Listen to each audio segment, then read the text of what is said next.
मैंने माननीय सांसद असदुद्दीन ओवैसी साहब से कल फोन पर वार्ता की। उनको सारा वृतांत बताया कि किस तरीके से गोरख धंधा शब्द गुरु गोरखनाथ जी के पवित्र योग, जप, तप, धूना इत्यादि को दर्शाने के लिए ये इस्तेमाल में होता था, लेकिन कालांतर में जाके इसको तमाम राजनीतिक पार्टियों ने, तमाम प्रशासनिक अधिकारियों ने एक गलत शब्द बनाने के काम किया। माननीय सांसद साहब से मुझे उम्मीद बिल्कुल नहीं थी कि मैं एक हिंदुत्ववादी आदमी और वो एक मुस्लिम लीडर कि वो मेरी बात सुनेंगे, परंतु सच में दिल जीत लिया उन्होंने।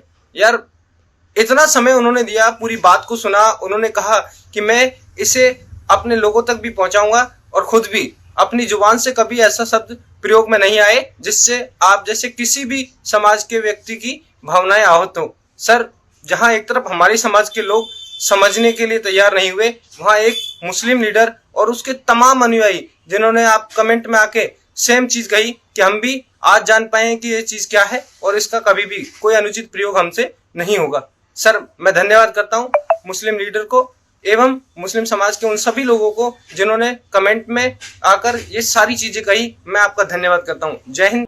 बोलिए, कौन है आप? मैं अभिषेक योगी बात कर रहा हूँ, जयपुर राजस्थान से। सर, हाँ? मैं अभिषेक योगी बात कर रहा हूँ, जयपुर राजस्थान से।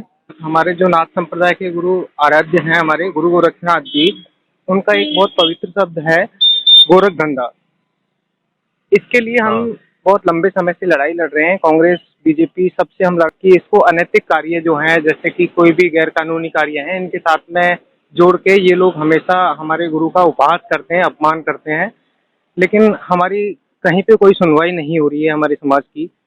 नहीं, आप क्या चाह रहे हैं? मैं सर आपसे इतना ही चाहता हूँ, मैं आपको शायद आप हमारी कुछ मदद कर पाएं, इस आवाज़ को उठा पाएं कि एक समाज जो इस देश का हिस्सा है और उसके साथ में लगातार इस तरीके से उनके गुरु के सम्मान को ठेस पहुंचाई जाती है। कांग्रेस, बीजेपी, सबने एक ही काम किया है। एक बताइए, ठेस पहुंचाई जाती तो आपको आपका हक नहीं मिलता, वो बोले ना राजनीति में। मैं ये चाहता हूँ, जैसे आपका मुस्लिम समाज है, आपको समाज के साथ में जुड़े हुए कुछ भी सम्माननीय शब्द हैं, उनके साथ में अगर कोई मिसयूज करे तो वो आपको बहुत पीड़ा देता है। उसी प्रकार अच्छा, तो आपके गुरु ने गोरख धंधा के बारे में उन्होंने वो उसको इस्तेमाल किया था, कहा था क्या उन्होंने? जी, गोरख धंधा शब्द गुरु गोरक्षनाथ जी जो हैं, जिसके पीठाधीश्वर योगी आदित्यनाथ होते हैं, लेकिन कोई भी उस चीज पे ध्यान नहीं दे रहा है।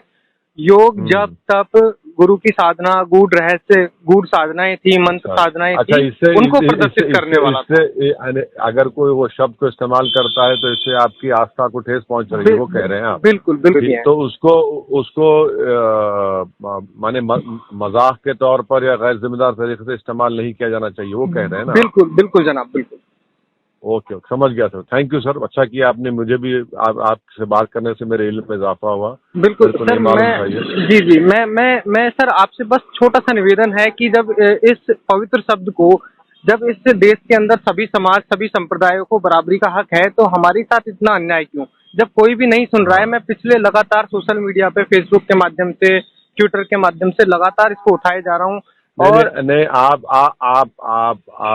मुतमईन रहिए, कम से कम मैं अच्छा हुआ आपसे बात होगी। हम अपनी जबान से इसको इस तरह से इस्तेमाल नहीं करेंगे जिससे आप जैसे लोगों को कोई तकलीफ पहुंचे, और हम अपने लेवल पे लोगों को थोड़ा बाखबर भी करेंगे, बताएंगे। इतना तो हम आपको यकीन दिला सकते हैं, बाकी वो होगा नहीं होगा बड़े पैमाने पर हमको तो पता नहीं, बट हम आपको नहीं सर, मैं आपकी बिल्कुल बात समझता हूँ, और बड़े पैमाने पे होना ना होना तो एक अलग बात है, लेकिन आपने इसको माना और आपने कम से कम ये कहा कि आप अपनी जुबान से ऐसे शब्द को नहीं कहेंगे।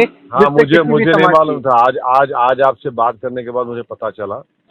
सर, मुझे सबसे बड़ा दुख तो ये होता है कि हमारे गुरु के नाम पे लोग मंत्री, संतरी, मुख्यमंत्री तक बन जाते हैं, और वो खुद इस चीज के मतलब बारे में एक शब्द तक भी विधानसभा में नहीं बोलते हैं। हरियाणा सरकार में मनोहर लाल खट्टर जी ने इसको हरियाणा में कानून लाके बैन कर दिया, लेकिन तमाम एक मशहूर कव्वाली भी तो है, तुम एक गोरख धंधा हो, तो वो किस क्या है नहीं मालूम, मुझे याद आ रही है। जी, मैं आपको बता देता हूँ सर। आपसे बात हो गई, अच्छा हुआ। तो चलिए, हमारा वक्त भी ज़ाय नहीं हुआ, आपसे बात करने से आपका भी वक्त ज़ाय नहीं हुआ। जी तो हम आपको बोल दिए हैं, तो याद रखते हैं उसको। बहुत बहुत शुक्रिया सर, थैंक यू। बिल्कुल, ओके, धन्यवाद।